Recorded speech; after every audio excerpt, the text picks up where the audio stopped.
শৃঙ্খলা, আনুগত্য, ন্যায়পরায়ণতা ও কর্তব্যবোধে উজ্জীবিত হয়ে বাংলাদেশ সেনাবাহিনী আজ দেশের সীমানা পেরিয়ে বহির্বিশ্বেও উল্লেখযোগ্য অবদান রেখে চলেছে। যে কোনো সিদ্ধান্ত গ্রহণের ক্ষেত্রে দেশপ্রেমকে সর্বোচ্চ গুরুত্ব দিতে হবে। এই সেনাবাহিনীর নেতৃত্বের দায়িত্ব মূলত অফিসারগণের উপরেই বর্তায়।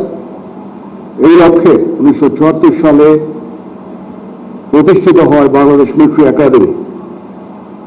কালক্রমে এই মিলিটারি একাডেমি সুনামের সাথে তার দায়িত্ব পালন করে এবং আজকে এটা একটা আন্তর্জাতিক খ্যাতিসম্পন্ন মিলিটারি একাডেমিতে পরিণত হয়েছে। এই একাডেমি হতে কমিশনপ্রাপ্ত অফিসারগণের নেতৃত্বে শৃঙ্খলা, আনুগত্য, ন্যায়পরায়ণতা ও কর্তব্যবোধে উজ্জীবিত হয়ে বাংলাদেশ সেনাবাহিনী আজ দেশের সীমানা পেরিয়ে বহির্বিশ্বেও উল্লেখযোগ্য অবদান রেখে চলেছে। প্রিয় অফিসার ক্যাডেট বৃন্দ, আজকের দিনটা আমাদের সকলের জন্য অত্যন্ত আনন্দের, কারণ বিএডিতে দীর্ঘ 3 বছরের কঠোর পরিশ্রম শেষে আজকে তোমরা সেনাবাহিনীতে কমিশন পেতে যাচ্ছ। এই জন্য তোমাদের সকলকে জানাই আন্তরিক অভিবাদন। তোমাদের কাছে আমার প্রত্যাশা এই যে নেতৃত্বের সর্বোচ্চ গুণাবলী যেমন সততা, সত্যবাদিতা, কর্তব্যনিষ্ঠা ও কঠোর পরিশ্রম দ্বারা সেনাবাহিনীর উপরে অর্পিত সকল দায়িত্ব তোমরা আন্তরিকতার সাথে পালন করবে। তোমাদেরকে যে কোনো ধরনের চ্যালেঞ্জের গ্রহণের জন্য সবসময় প্রস্তুত থাকতে হবে, সামরিক চেতনা মূল্যবোধকে সমুন্নত রাখতে এবং যে কোনো সিদ্ধান্ত গ্রহণের ক্ষেত্রে দেশপ্রেমকে সর্বোচ্চ গুরুত্ব দিতে হবে। তোমাদের সাহসিকতার সাথে সকল পরিস্থিতি মোকাবেলা করতে হবে। তোমরা প্রতিনিয়ত নিজেদের সক্ষমতা এবং পেশাদারিত্ব বৃদ্ধি করতে সচেষ্ট থাকবে। প্রশিক্ষণ সমাপ্তকারী অফিসার ক্যাডেটবৃন্দ, সেনাবাহিনীর দীর্ঘদিনের ঐতিহ্য, রীতিনীতি, সুনিয়ন্ত্রিত জীবন পদ্ধতি এবং রেজিমেন্টেড লাইফকে তোমরা মনে প্রাণে গ্রহণ করে সর্বদা নিজেদের শারীরিক ও মানসিক প্রস্তুতি বজায় রাখবে। মনে রাখবে, তোমাদের উপর অর্পিত হবে সেনাবাহিনীর ভবিষ্যৎ নেতৃত্ব দানের গুরুত্বপূর্ণ দায়িত্ব।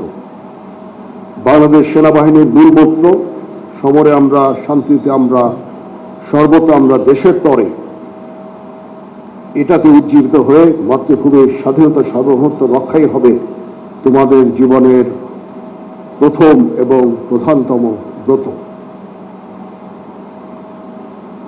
সেনাবাহিনী এমন একটা প্রতিষ্ঠান যেখানে শৃঙ্খলা প্রধান চালিকা শক্তি। এখানে সকল বিষয় নির্ধারিত নিয়ম, প্রথা ও অনুশাসন দ্বারা পরিচালিত হয়ে থাকে। যে কোনো বিষয়ে চূড়ান্ত সিদ্ধান্ত নিতে নিজের বিবেকের দ্বারস্থ হবে। তোমরা ভুলে যাবে না, তোমাদের গড়ে তুলতে দেশের খেটে খাওয়া মানুষের অনেক অবদান রয়েছে। মনে রাখবে, সামরিক জীবনে ধর্মীয় মূল্যবোধের চর্চা ও ধর্মীয় অনুশাসন মেনে চলার গুরুত্ব অপরিসীম, যার মাধ্যমে একজন সেনা সদস্য কর্মক্ষেত্রে নিজেকে আদর্শবান, মর্যাদাবান ও উন্নত চরিত্রের অধিকারী হিসাবে গড়ে তুলতে সক্ষম হয়। প্রিয় ক্যাডেটবৃন্দ, মনে রাখবে, তোমরা প্রশিক্ষণ শেষে নূতন জীবনে পদার্পণ করছো। সেখানে তোমাদের দায়িত্ব কর্তব্য অনেক বেশি।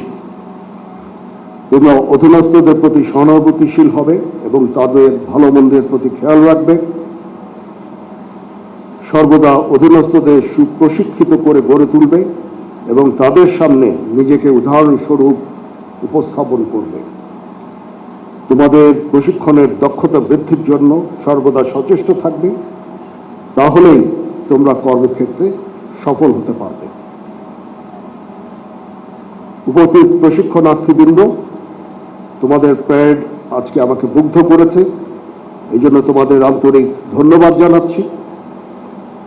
নবীন নেতৃত্ব তৈরির লক্ষ্যে কোর্সের প্রশিক্ষণ সফলভাবে সম্পন্ন করার জন্য একাডেমির কমান্ড্যান্ট, সংশ্লিষ্ট সকল অফিসার, জেসিও, এনসিও, সৈনিক এবং অসামরিক কর্মকর্তা ও কর্মচারীদের জানাচ্ছি আন্তরিক ধন্যবাদ।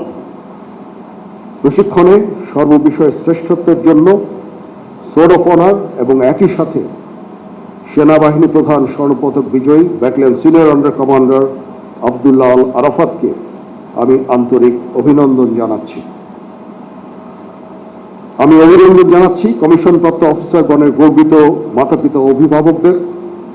আরো ধন্যবাদ জানাচ্ছি অভ্যাগত অতিথিবৃন্দকে, যাদের সানুগ্রহ উপস্থিতি আজকের এই আয়োজনকে বর্ণিল করেছে এবং নবীন অফিসারদের অনুপ্রাণিত করেছে। আমি আপনাদের সকলের সুখ সমৃদ্ধি, সুস্বাস্থ্য, গৌরবময় ভবিষ্যৎ কামনা করছি। মহান আল্লাহ তাআলা আমাদের সহায় হন।